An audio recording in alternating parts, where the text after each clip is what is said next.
నమస్తే, welcome to iDream. నేను మీ మాధురి. రేణుకా స్వామి హత్య కేసులో అరెస్ట్ అయిన కన్నడ స్టార్ హీరో దర్శన్ చుట్టూ ఉచ్చు బిగుస్తున్నట్టు కనిపిస్తుంది. ఈ మర్డర్ కేసు విచారణలో అనేక పాత విషయాలు కూడా వెలుగులోకి వస్తున్నాయి.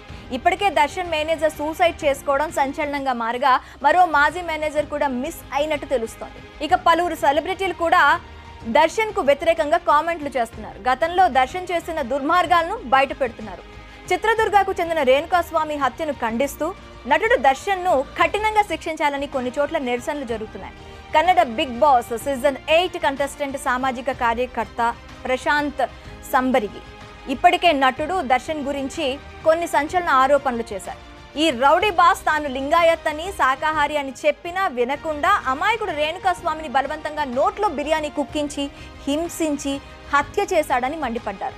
3 ఏళ్ల క్రితం ఒక ప్రముఖ కన్నడ సినిమా నటి దర్శన్తో షూటింగ్ చేస్తున్నప్పుడు శాకాహారం కావాలని కోరింది. అయితే అతను మాత్రం ఆమె చెప్తున్న విషయాలను పట్టించుకోకుండా ఆమెకు భోజనం తీసుకువచ్చే వాళ్లకు మధ్యాహ్న భోజనంలో మిక్స్డ్ నాన్ వెజ్ సర్వ్ చేయాలని సూచించాడు. ఆమె తెలియకుండా నాన్ వెజ్ తినడంతో ఈ వ్యక్తి దుర్యోధనుల్లా పగలబడి నవ్వాడని దర్శన్పై ఆరోపణలున్నాయి. కన్నడ చిత్ర పరిశ్రమలో ప్రముఖ సంగీత దర్శకుడు, టీవీ రియాలిటీ షోలో న్యాయ నిర్ణేతగా ఉన్న తన స్నేహితుడికి ఆ మృగం వల్లే గుండెపోటు వచ్చిందని ప్రశాంత్ ఆగ్రహం వ్యక్తం చేశాడు. ఇకపోతే మరోవైపు మర్డర్ కేసు విచారణ నడుస్తుండగా దర్శన్ మేనేజర్ శ్రీధర్ ఆత్మహత్య చేసుకున్నాడు. బెంగళూరులోని దర్శన్ ఫామ్ హౌస్ లో ఈ ఘటన జరిగింది.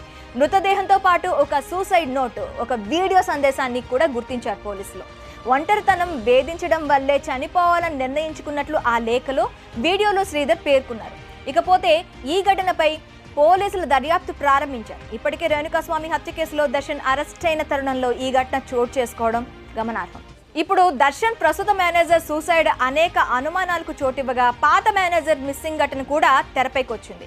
కర్ణాటకలోని గడక్ జిల్లాకు చెందిన మల్లికార్జున్ దర్శన్ వద్ద మేనేజర్ గా పనిచేశారు. దర్శన్ సినిమా షెడ్యూలు, ఇతర పనులను చూసుకునేవాడు. తర్వాత కాలంలో సినిమాలు నిర్మించడం, డిస్ట్రిబ్యూట్ చేయడం వంటివి చేశారు. ఈ క్రమంలో నష్టాల్లోకి జారుకున్నారు. అతడికి అప్పు ఇచ్చిన వారిలో మరో ప్రముఖ నటుడు అర్జున్ సర్జా కూడా ఉన్నారు.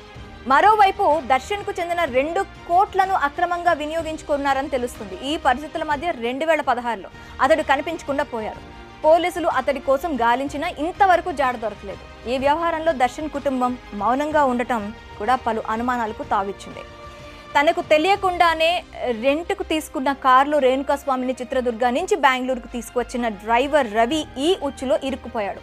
మిగిలిన వారిలో ఎక్కువ మంది బాధితుడిని వేధించి చిత్రహింస పెట్టడం, మృతదేహాన్ని తరలించడంలో కీలక పాత్రను పోషించేవారే.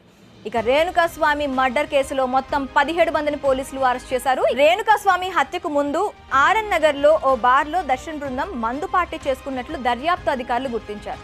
దర్శన్ సెల్ ఫోన్ లో నగరంలోని ప్రముఖ రౌడీ షీటర్ల ఫోన్ నెంబర్లు ఉన్నాయని దర్యాప్తు అధికారులు గుర్తించారు. దర్శన్ ఎక్కడికి వెళ్ళినా ఈ ముఠా వెంట వెళ్లి అభిమానులను పోగు చేసేవారని, ఆయనకు వ్యతిరేకంగా ఎవరైనా వ్యవహరిస్తే బెదిరించేవారని సమాచారం. ఇకపోతే రేణుకా స్వామిని ఈ నెల 8న సాయంత్రం హత్య చేసిన తర్వాత సాక్ష్యాలను చెరిపేసేందుకు నిందితులు ప్రయత్నించారని పోలీసులు వివరించారు. రాజరాజేశ్వరి నగర్లోని ఒక దుస్తుల దుకాణంలో కొత్త వస్త్రాలు కొనుగోలు చేశారు. హంతకుల్లో 2 లక్ష్మణ, నాగరాజు స్థానికంగా ఉన్న శ్రీ లక్ష్మీ వెంకటేశ్వర గుడికి వెళ్లారు. శవాన్ని పడేశాక ఇతర నిందితులు తమ ఇళ్లకు వెళ్లిపోయారని అధికారులు దర్యాప్తులో తేలింది. అయితే ప్రస్తుత పరిస్థితి చూస్తుంటే మర్డర్ కేసులోంచి దర్శన్ బయటపడే అవకాశాలేవి ప్రస్తుతం అయితే కనిపించడం లేదు.